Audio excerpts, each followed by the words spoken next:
And so you've been doing stand-up comedy in San Antonio for a long time. How do you feel like that diverse audience responds to your comedy? Great. Yeah. They love me. And I love them too. What's your favorite city to perform in? Besides San Antonio, besides home? LA. What was LA like? It was wonderful. Now, somebody was talking when I was performing. It was a guy and a girl arguing to try to centralize whatever you're trying to do on being black. Yeah. And that's anywhere. You know what I'm saying? For the simple fact is, you're not going to become a billionaire by just getting by that. You go look at these concerts that Kendrick Lamar and Drake or whoever's selling out. Got everybody there. Everybody is there. What's up, y'all? We are back with another episode of the Layover Podcast, which is a Cultural Travels Media production.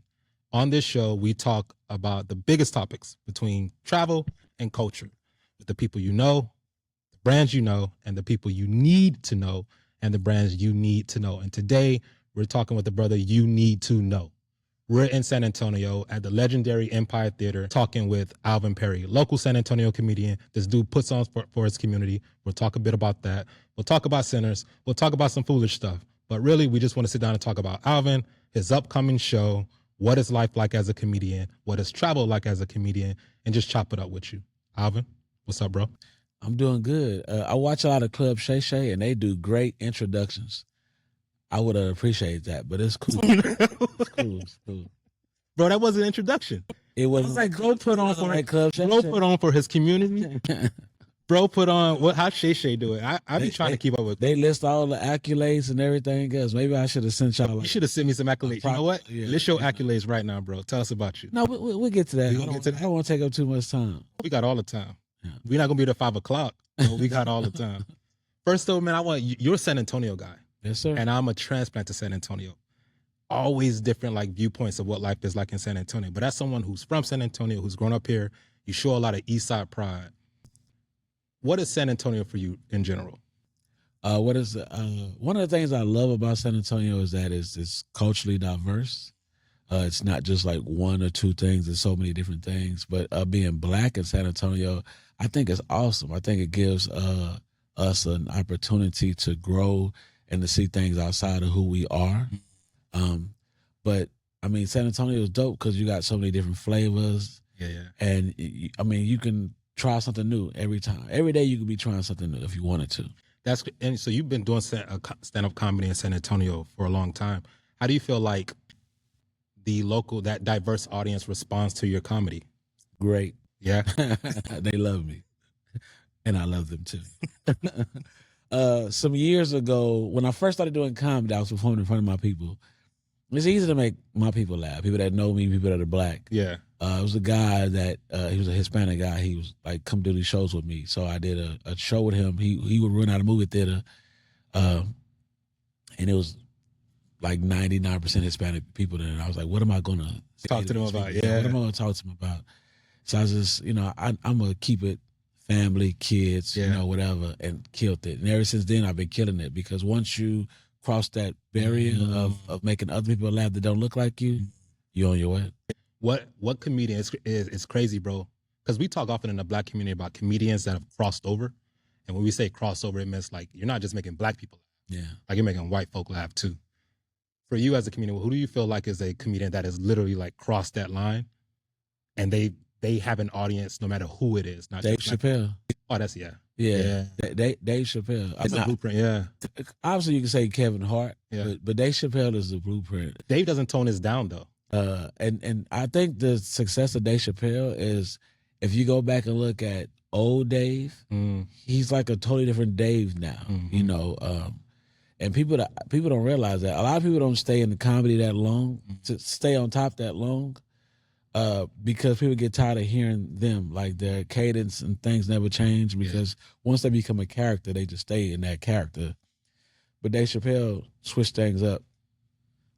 So when he came back and he had those Netflix specials and stuff like that, it was totally different from Killing Them Softly and the Chappelle Show. It was totally different from that. So we talk to travelers a lot, bro, on this show, and that's our whole snitch. And when our team goes out to different cities, and they be like, yo, where y'all from? You just, oh no, we from San Antonio. People live there. Dead ass all the time. That's cool. So what's all the time? So what's one thing about San Antonio people outside of San Antonio don't get about the city? That there's black people here. It's like, I mean, I would say it's ignorant to think that there isn't black people anywhere. here. Yeah. But I think people just aren't smart because, for one, the black population in the United States is like 13%. Mm-hmm. So the concentration of black people is Houston, Atlanta, Dallas. Memphis, New Orleans, and none of those cities are besides Houston are big ass San Antonio. Yeah. I think Atlanta has less than 500,000 people. You know what I'm saying? So, and it's not all black people. You know what I'm saying? Memphis has it's small, but they have like a huge black population. But my point in saying that is that it's actually is a lot of black people here. It's just not a lot of black people in comparison to Hispanic other cities or the white population. But if you took the black population and put it in, if you took the black population in San Antonio, which is let's say like 200,000 people, that's a lot of people. That's half of Atlanta. You know what I'm saying? Yeah. But I guess because we're different. Yeah. We don't talk like ATLians. You know, we ain't as country as people in Mississippi and other places. And again, I think because it's a military city, so you're getting a diverse mixture of blackness. You know, there's not a central concentration on, you know, who we are. You know, I'm from here. Like, I'm born and raised. You're not. And a lot of people aren't from here. There are people that have been here for a long time. They claim San Antonio. But there's a lot of people who aren't waving the black San Antonio flag. Yeah. So, but I am. So yeah, we are. Yeah. And man, you've done, and it's crazy because, you know, you hear these conversations. It's like, well, there's not a lot of us here. Well, that's not also maybe perhaps not true, but it also doesn't mean you can't build something. Yeah. And like for you, you're building it regardless of what the numbers look like. So what is that like? Like building something as a black creative, as a black comic in a city that's not commonly associated with like blackness or black people. Yeah. In truth, it's foolish to try to centralize whatever you're trying to do on being black. Yeah.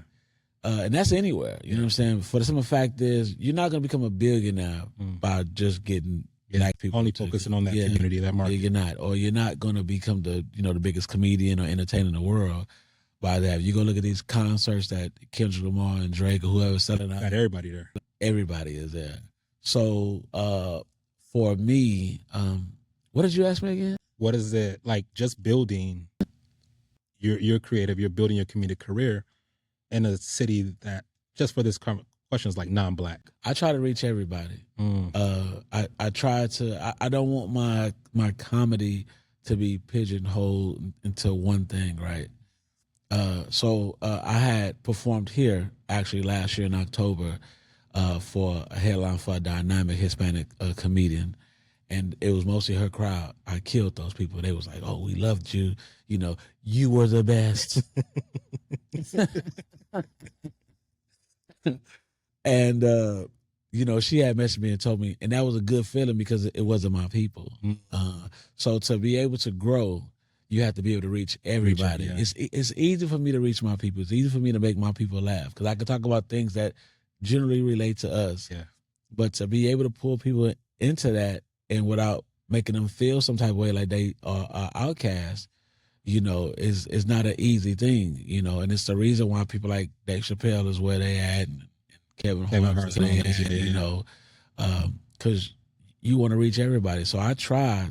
I'm gonna reach my people regardless, and I'm gonna do things for them every time. But I want everybody to be there. Bro, what was so we talked a lot about growing up in San Antonio. What was a spot you always hung out at as a kid? Like that wasn't the boys club? That wasn't a it wasn't the boys club. The streets. I grew up going to the Boys and Girls Club, and I don't know what these kids do now, but we went to the Boys Club. Yeah, man, Boys and Girls Club. Yeah, we went there till our late teens. But they had, when I was growing up, they had different clubs you could go to. So in high school, you had like high school kids throwing parties. Yeah.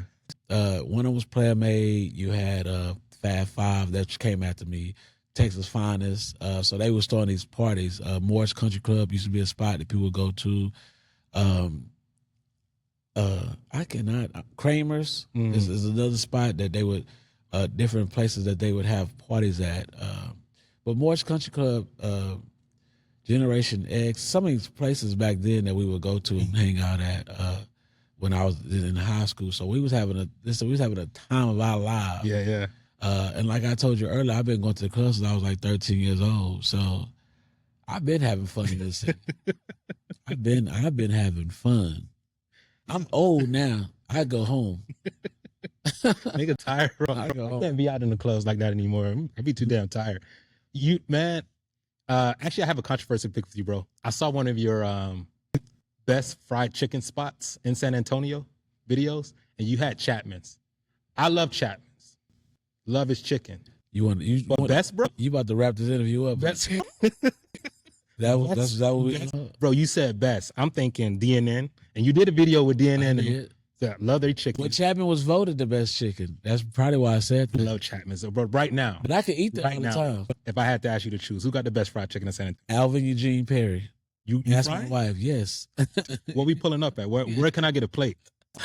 Where can I get a plate? My wife has been trying to get me to sell food for years, and I'm just like, I don't know why I'm afraid of, people feeling some type of way about your chicken. Yeah, you black folk, we judge, bro. If it ain't the crunch, yeah. If it don't got that golden brown, she can tell you. We got questions. You using mustard? Nah. I'll get the golden brown then, bro. I got questions about this chicken. We'll talk about it later. You claiming, bro. Just make sure your grease is clean. That's all that matters. Clean your grease. All right, general food spot. All right, we got some folks coming to San Antonio. They hitting us up. Yo, where should I go and eat at? If it's any type of food. If it's barbecue, I'm gonna say Chris's every time. Where's that at? WW White. Barbecue Life by Chris. All right. Yeah, I'm gonna say if it's barbecue. If it's, I would say DNN. They don't fuck with them, bro. Yeah, because they have a like Wednesday they got enchiladas. So they have a nice mixture of different things. And they peach cobbler is always on. Yeah. Give me one. What you got? One more. That I really, really like to eat at. Man, you know what? That's a good question. I ain't gonna name Chapman's because that's just, I love Chapman's too. And he's been in the community for a long time. Yeah. Oh, you know what? Macy's. They moved to Pat Booker. Macy's. What food they? Seafood. Macy's. Yeah. Oh, that's why I couldn't find them. I tried to find them a couple weeks ago. They moved to Pat Booker. They was on WWA, right? Not that Macy's, but yeah. Oh, okay. So that's a different one. They was in Converse. Yeah. Then they moved to Pat Booker. Damn, that's why I couldn't find them. I was sure looking for them, bro. They do got good food. Yeah, and they got good wings too. Yeah. Yeah, they got good crunchy wings. They got a pork chop sandwich. They got a lot of different stuff too. I've tried a lot of things there. Yeah. All right. I'm about to put it on my list, bro. Let's talk, bro. You got a show coming up July 5th on this stage. First of all, just how you feeling in general, bro? Like you're in the auditorium. These seats are going to be filled out. People are going to be looking at you, and you bringing on 3 other comedians, bro, like putting others on. So just in general, bro, how you feel about the show coming up?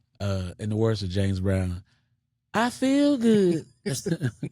No, I do. I feel amazing because I like entertaining people. If I could do it for free, if I was rich, I would do it for free. And people are going to be surprised. They're going to be entertained. And I'm looking forward to walking out on the stage and people are just excited to see me. Is there we talked about some comedians, Kevin Hart, Dave Chappelle. And I feel like with Dave Chappelle, the vibe I'm gonna get at his show is I'm gonna be entertained, I'm gonna laugh, but I'm also think. Yeah. He gonna be think. Kevin Hart, we just all gonna be silly. Like with your shows and your brand of comedy, what's the vibe or theme people should expect? It's always relatable. Relatable topics, but funny. You know, not every just because you talk about marriage or having kids doesn't mean it's gonna be funny. Yeah. One thing I try to do in my comedy, what I try not to do is I don't want to make people feel uncomfortable. So I really don't have jokes centered around people's sizes, sexual orientation, their race, or anything. You feel like that's just off limits? You think as comedians? Because that's a big thing in like today's culture. Like, I don't think that it's off limits. It's just not my thing. You know, a lot of times, you know, people they try to be controversial or they try to be upsetting. I want you to enjoy yourself. I want you to feel good about spending your money. So when I walk out on stage, you know that you're gonna laugh. And when people be like, "I want to come on your show, but I don't want you to pick on me," I don't even pick on people. People come up to you and say that, yeah, like even before the show. That's yeah. Now I ain't saying that I haven't, and sometimes depending on how the show is going, you know, sometimes you got to do that crowd work. Somebody come over to you and you went in on them. In the past, yeah. This one girl, like, and it wasn't like a comedy show; it was like a variety show. Yeah, and I guess I wasn't funny to her, and she said something to me, and 10 minutes later, they had to pull me out the stage. They was like, "All right, you done enough." Like, you want to be the show? I'll make you the show. She must have got up and walked out. It's not. I think people need to understand, if you don't have the mic in your hand, shut up. Is that like your big like?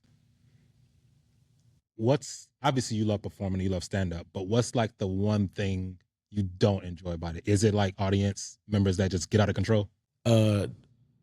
Talking during the show. People talking during the show, whether it's having a conversation. If you're talking and I can hear you, you're talking too loud, and it's a distraction because I feel like you're not paying attention. And it's the reason why I like performing like in bars. Because when you do like bar shows and comedians use that as to grow. But for me, there's going to be people there who are just there to drink and enjoy because that's their bar.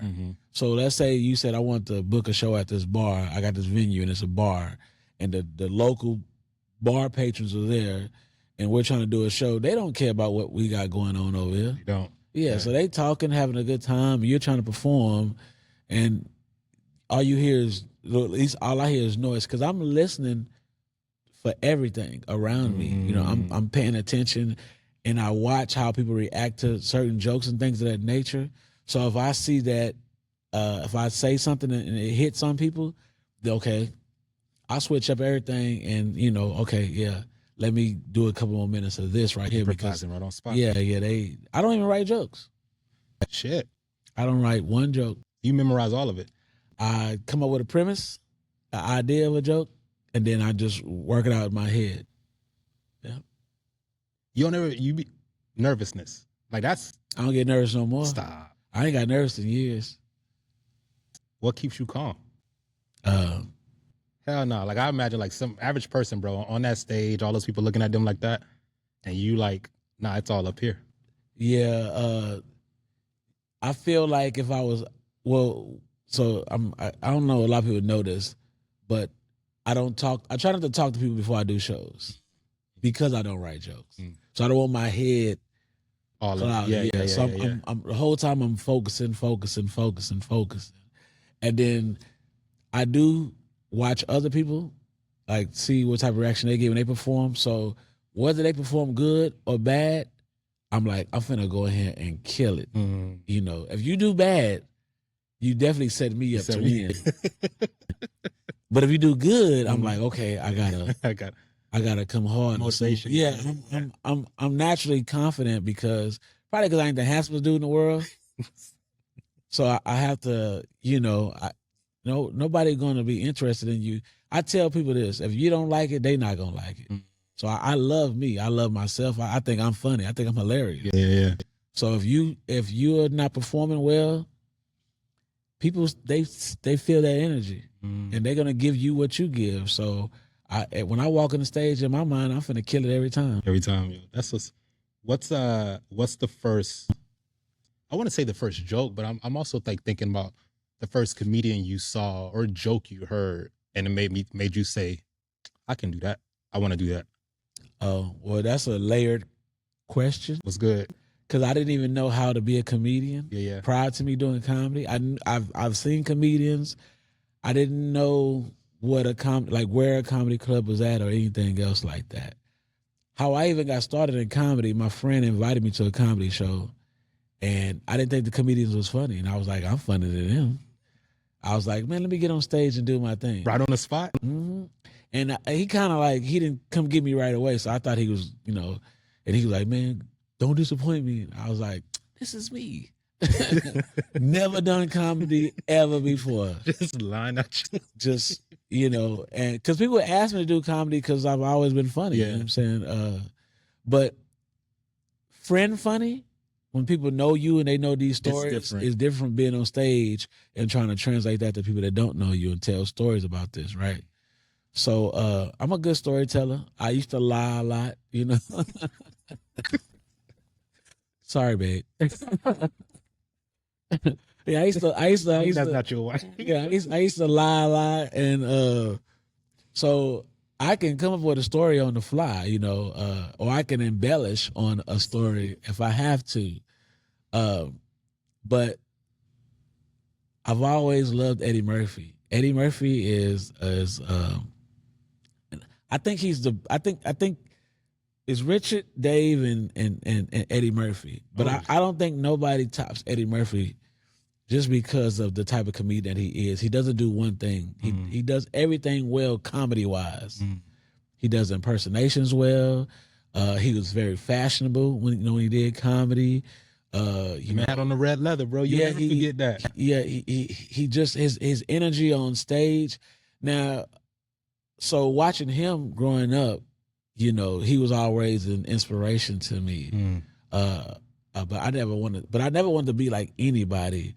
But yeah, I Eddie Murphy. Even I'm hoping that he does a stand-up special. Even at this old age, I just want to see if it'll translate because he hasn't done comedy in years. Was it a movie or a joke you saw from Eddie that was like, man, I'm messing with this dude. Like, he's a dope comedian. What was you remember your first time like seeing Eddie Murphy? Well, I vaguely remember Raw when it came out. Yeah. You know what I'm saying? And I've watched Raw and Delirious, at this stage in my life, right? And I'm like, man, he would not make it today. Nah, bro. It's a different. No. It is a different. He would get counseled the first 5. If you go watch the first few minutes of Delirious, they would have came and pulled the mic. No, get him out of here. You can't allow this. Yeah. Back then we was watching sitcoms, and you had Fred Sanford, you had all these people who were making it. And again, we didn't know they was comedians. We just knew that they was on TV. But yeah. But let me say this, because I think Bill Cosby. And people forget that Bill Cosby was a comedian because of the show. Because of the show and everything. And everything else. Yeah.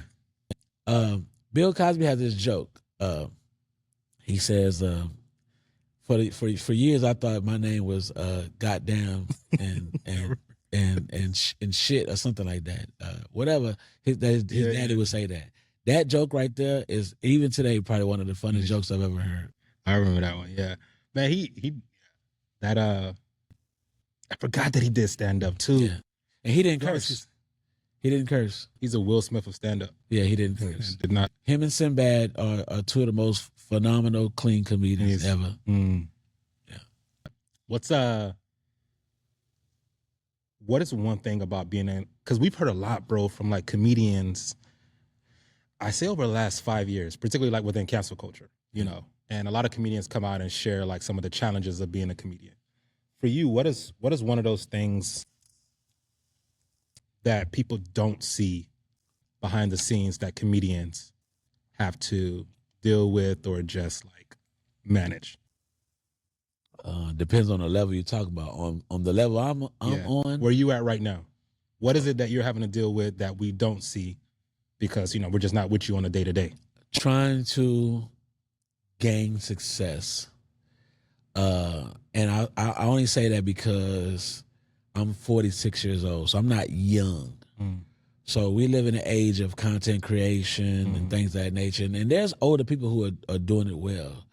But a lot of it's the reason why you have that separation between the older comedians and the new comedians, because the older comedians came up in a time where you went to the comedy club, you did open mic, and you got your feet wet, and if you was good, you had Def Comedy Jam, Comic View, you had platforms that could take you far. And then a lot of those guys got on movies and things of that nature.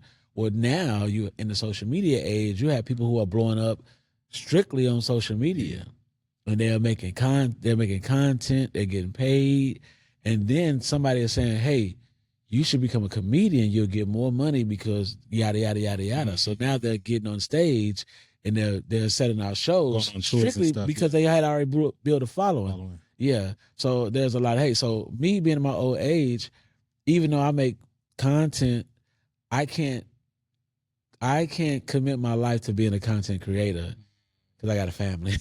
Yeah. I gotta make sure this money is consistent. I gotta make sure this money is consistent. So because of that, I gotta work. I gotta take care of my family, and I might not be able to do as much as somebody else. I might not, I quit my job last year to become a comedian full time, and that was a hard 8 months.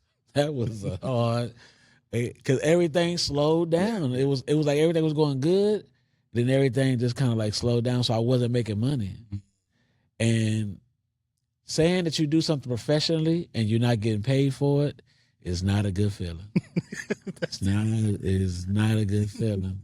I know. I mean, you just imagine entrepreneurial, yeah. Yeah. So, but it is a good feeling when you're doing it, though. When you're doing it, when they hand you a check. Yeah, yeah. But a lot that grind, that constant grind. Yeah.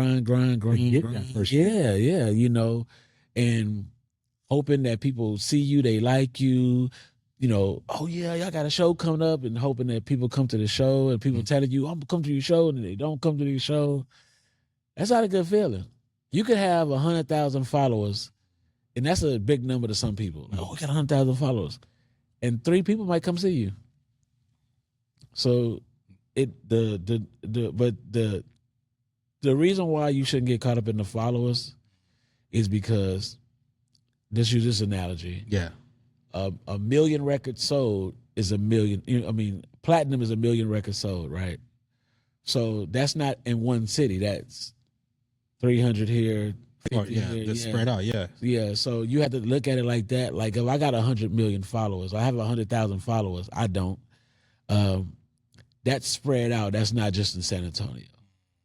But if that was mostly San Antonio, I probably would do good every show. But at one point in time, I was, basically selling out almost every show I did locally. Yeah. And over the past year, they must be tired of me. It's that constant grind, though. It's like, you talked about it, bro. Just like in media, you create content. You either in person or digitally, you create content. But I don't think people really understand how challenging it is to keep people's attention. Yeah. No matter how great your content is. Like I was at a media conference last week. Some of the biggest media brands that we know that we read and that we follow. Black Enterprise, Ebony Magazine was talking to all of them, and a lot of them were talking about the challenges they face, bro, with just trying to keep an audience engaged. Yeah. And you talking about businesses and brands with big marketing teams, big communication teams, and so it's like if y'all are struggling to keep people engaged, okay, then it's not. Maybe I'm not doing anything wrong. Yeah. Maybe I'm just not breaking through the wall yet. How do I break through that wall? But it may not be anything that I'm doing wrong. And for them, because they're, basically news publications. Yeah, yeah. It went from magazines, and they still put out magazines, to digitally. Yeah. Right? And at one point in time when it was like a few, you can just say it was 100. Yeah, yeah. Right? Where you can get news and information from. Well, now with social media, you can get that anywhere. So now you don't have to go to Ebony, you don't have to go to Black Enterprise, you don't have to go to Jet, or you don't have to go to Maxim, or whatever the publication is. When I want to know something, What's your go-to? Where are you getting your news from? The first, if I want to know if it's true, I go to Twitter. Deadass? Twitter? Twitter. Even still today? Because they gonna tell you something first. That's true. If it's not on Twitter, if my Facebook is tripping, I go to Twitter to see if they got Facebook down trending. You know, that's gonna tell me if they say somebody died, I go to Twitter. Twitter's checker from okay. It do be. It ain't trending though, so it ain't true. It could be somebody important. I found out Kobe died. I found out on Twitter. Nipsey died. Yeah, on Twitter. I remember on Twitter with Nipsey too. Damn. And that is your go-to. It is credible journalists on that still remain on that because things like that. Because that's people, fair. And it's not even that it's credible. People want to be the first ones to say know it. So I don't know if people remember this, but when Kobe died, they had announced it and then they took it down. Yeah, because his wife didn't even know. Bro. Yeah. Like nobody. I think it was the police that like announced it. Well, TMZ. It was TMZ. Yeah. You know, so it was trending like, and it was like, and then when you went back, it was gone. So then there was the speculation of what something might have happened, and everybody was trying to figure out what's going on. And so then they officially announced that something had happened, and you know people had died, but they hadn't confirmed anything yet. And then what became the story was releasing information before the family and things and stuff like that. So I had seen it when it first happened, like what Lisa was talking about it, and I was like, what? So then once I do that, once I get off Twitter, I go to Instagram, Facebook, and see if anybody else is talking about it. Yeah. You know, and the same thing with Nipsey. It was like, you know, people was already tweeting that he had got shot and that he had supposedly died. And then it was like, instantly it was conspiracy theories like, they wanted to kill him because of the Dr. Sebi interview. He was too powerful. God, he did the Dr. Sebi. Bro, that's wait a minute. If you talk to Dr. Sebi, it automatically feels like there's a target on your back. I feel like with anybody that is talking, even I remember, what was it, Left Eye? Also, apparently went down and talked to Dr. Sebi, or at least was like learning more about him and his practices. It feels like I don't get into conspiracy theories. I just know that people tend to die. If you talk to Dr. Sebi. But if you're famous and you die, people just automatically start, something's not right. Like, look, I don't know what happened to Dr. Sebi. I just know he was old. And this man was messing with the pharmaceutical company. He would why didn't don't get me started. Why they kill him years ago? Nah, he was out here giving. He was out here telling people how to stay healthy. And the big pharma said, "Nah, bruh, we got to do." I'm also not a conspiracy theorist. He was, and also like there's some things that just, you know. Yeah, listen, I could see that. I ain't saying that some stuff ain't never happened before, but a lot of times I don't pay none of that no mind. That's because it's like you get lost in it. It's a rabbit hole, bro. You just get sucked in that. It's just like back in the day when they would talk about Illuminati, it was always black people. It was like they never talk about nobody else being associated with the Illuminati but black people. It was like, so you telling me Jamie Foxx, even the cloning stuff. Why would they clone Gucci Man? Why do they need to clone Gucci Man? Kodak Black of all people. Why not Jeff Bezos? Why not some of the most brilliant minds? And they just out here cloning Jamie Foxx, and then they cloned Tyrone came out, and Jamie Foxx was in that movie, and that was it. See, in plain sight. Then he come back. I don't look like Jamie. That man, that looks exactly like Jamie to me. That's his clone. Gucci Man lost weight, got himself together. Everybody ain't Gucci Man. Look, they comparing the fat. I've lost 20 pounds. They say you got cloned? No, but I look at me at 207 and me at 187. Those are two different people. Physically, they two different people. People are smart, bro. Yeah. It's like, but you just got to ask yourself, why would they need to clone Kodak Black and Gucci Man? What if you had society had an option to clone somebody and they chose clone anybody, bro, and they chose Kodak Black? That says a lot about this man. Is an ice head. They didn't do a good job. They messed up what they did. But what people don't do enough research because they have cloned animals and stuff like that. Yeah, and nothing has survived. And it's not. And we damn sure not doing it to Jamie Foxx. Yo, so you got 3 other comedians you're bringing up. Talk to us a bit about those 3 comedians. Like, why those 3 comedians specifically? Quasi is me and Quasi, we're part of a trio called the Loud Pack, which also features Jerry Debo Smith, and King Quasi and myself. So I have to bring my guy. He's funny too.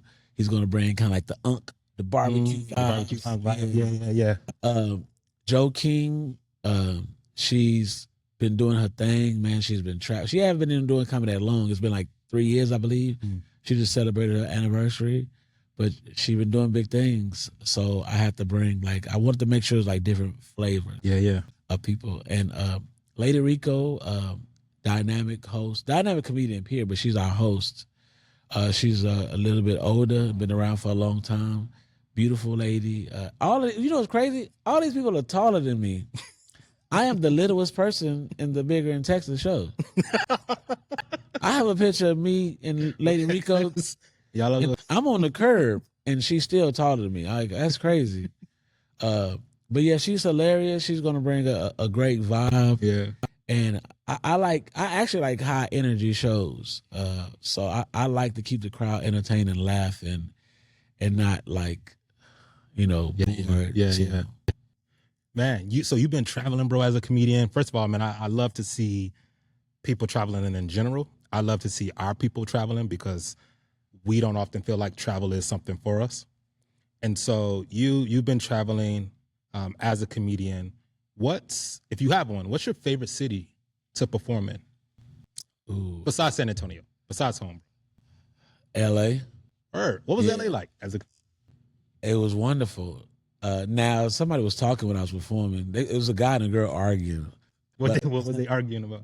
I forgot. It's on the video. Like when you play the video back, it's just like, I think it's just the vibe of LA.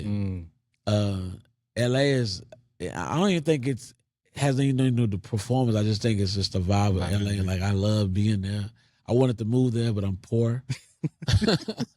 I don't want to be homeless. Rich people can't even afford to live in LA, bro.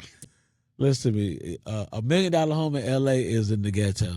$1 million home in LA is in the ghetto. And you not right. Atlanta is no. You know what? Chandler, Arizona, because I just like I like to use the word vibes because everybody uses that word. Yeah. I like the atmosphere of both of those places. But I like anywhere where people don't know me and they laugh at me and they think I'm funny and they tell people I'm funny. But I just think that LA, almost anywhere in California, but particularly LA, Hollywood area, is made for stars. You feel like a star. You feel like I feel that way with New York too. Yeah, I haven't been to New York yet. Bruh. I've been to New York yet. Man, like obviously you'll get there, but I think that same just like, damn, man, I feel all right. I feel like I could just do anything. Yeah. I could create anything. I've seen enough videos with big old rats that make me feel like New York is not the place for me. But I am gonna go. I'm the same way, nigga. When it comes to rats, he was like, "Nah, I was in Times Square. I wasn't with the rats." I'm the same way. If I see a rat, bro, I'm out. I cannot.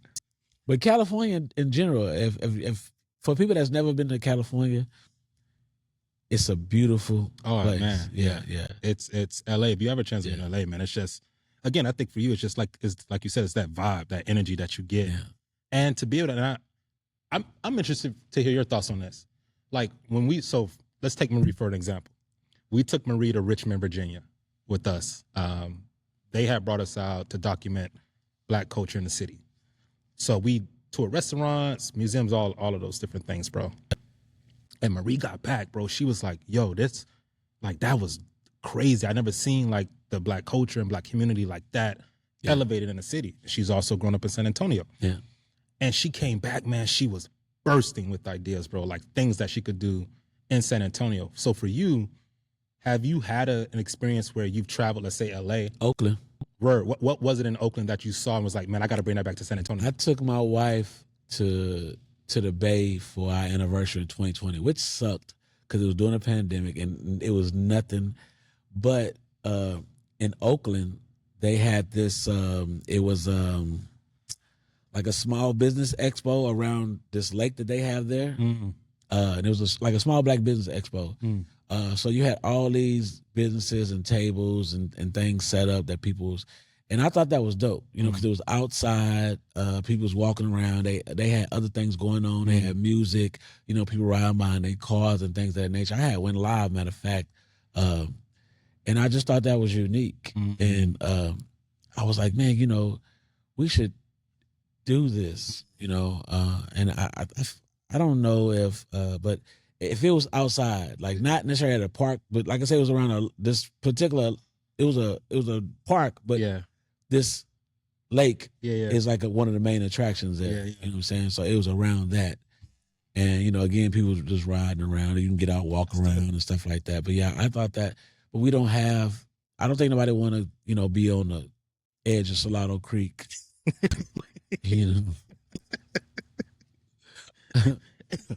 Just along the Riverwalk. The food options in Oakland is not that great though. Really? Yeah. I'm supposed to be going out there next month. You ain't gonna find a barbecue. They look at you crazy when you say soul food. Soul food. Hey, this ain't South. You on the West Coast, bro. We ain't got that out here. Now that's something to discuss. The different how culture is different other places. Because you might go somewhere and think, I'm gonna get some soul food is the same. It's not the same everywhere. Tacos ain't the same everywhere. Soul food ain't the same everywhere. Barbecue ain't the same everywhere. Bro, when I leave San Antonio, I don't eat breakfast tacos in any other city. Even if they have it's not, some places not even a thing. Yeah, some places not even a thing.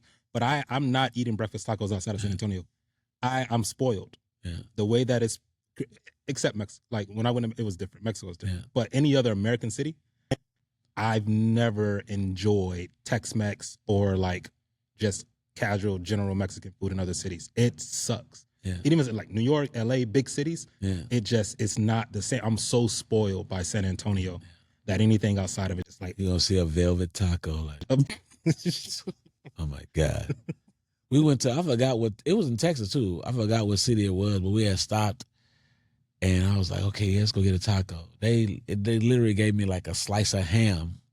You lying. With some egg. And I was like, I took a picture post on Facebook. I was like, this is, and then when I went to California, I was trying to find breakfast. And I bought a sandwich. It was like, I paid about $10 for a egg and bacon. Cut in half. It is that expensive though. Not 2 sandwiches cut in half. One sandwich cut in half. Egg and bacon, about $10. I was like, hey, yeah, y'all lucky I got the money. Man, what's one city you've been to and received and was surprised by like the love you received? Arizona. Well, Chandler, Arizona. Chandler? Yeah, Chandler, Arizona. Why? What was? Obviously, I mean, it's Chandler, Arizona. I was funny, and they bought a lot of merch. Diverse crowd, mixed crowd too. You feel like? Yeah. It's kind of like San Antonio in a sense. Arizona is one of them cities where it's not like a lot of. Well, keep saying Arizona's not a city. Chandler is 30 minutes from Phoenix, and it's not like there's a lot of black people there. You know what I'm saying? So, but when you leave the club, it's like in an entertainment. I guess they're entertainment district. So once you walk out of the club. And over there's like clubs and bars and stuff like that. But and performance-wise, they love me. They bought a lot of merch. They thought I was funny. And like I said, it's a good feeling when people that don't know you. That don't know you support you. But then, just seeing how other people party and enjoy themselves and stuff like that. And I had one of my T-shirts on. So, I was selling T-shirts inside the club. Man, you get that shirt from? I'm like, I sell them. I take my merch everywhere I go. That's right. Bro, I told you, even like you just wear your shirt. My wife is like, oh, that's a dope. I was like, no, this is brand. I tell people, wear your brand. Yeah. Like, wear, bro. This just having on my hoodie and my jacket has gotten us so many like business opportunities. But just like, wear your brand.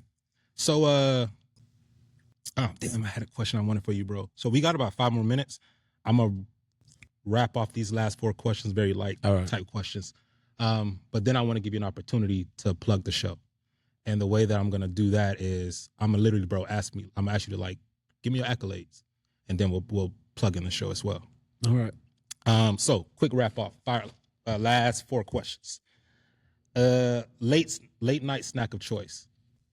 Ice cream. What kind? I eat anything, but vanilla's my always go to. You smoke?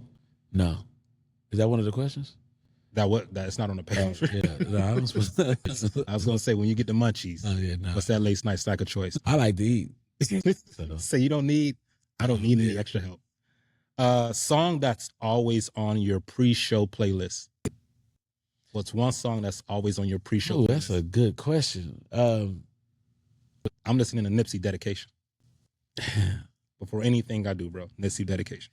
If to listen to something to get me in the mood, Jeezy, All White, Everything. Oh, yeah.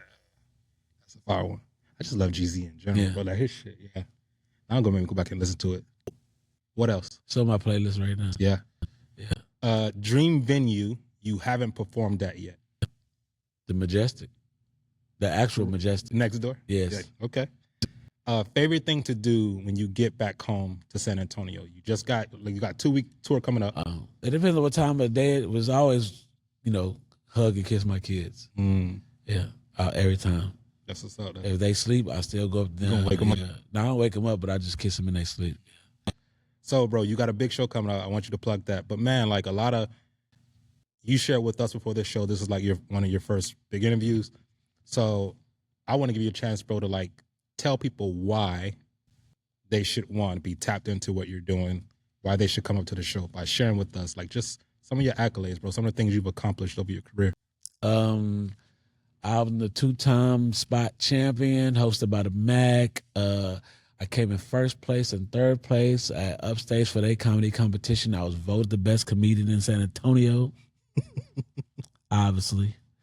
I was awarded for the most sold out shows at Upstage Comedy Lounge. I performed in most cities in Texas, all the big cities at least, and then a lot of the small cities. I performed in multiple states. I'm going to Atlanta next month. I just came back from Lubbock Friday. I'm just trying to grow, man, and I feel like I am going to go down as the greatest entertainer in San Antonio history. That's what's up. When it's all said and done, that's how they gonna know me. Entertainer, not comedian. Entertainer. So talk to us about your show. You got a show coming up July 5th. July the 5th, Bigger in Texas, featuring Joe King Quasi, hosted by Lady Rico here. It's going to be a dynamic show. We're going to have fun. People are going to laugh. They're going to remember the show. They're going to talk about this show. People are going to wish that they had came. And, man, I even if I never do anything greater than this is going to be it for me. Bro, appreciate you. Congratulations, man, Thank on everything you've been doing, bro. Thank you. Can't wait for the show. Thank you. Look forward to the show.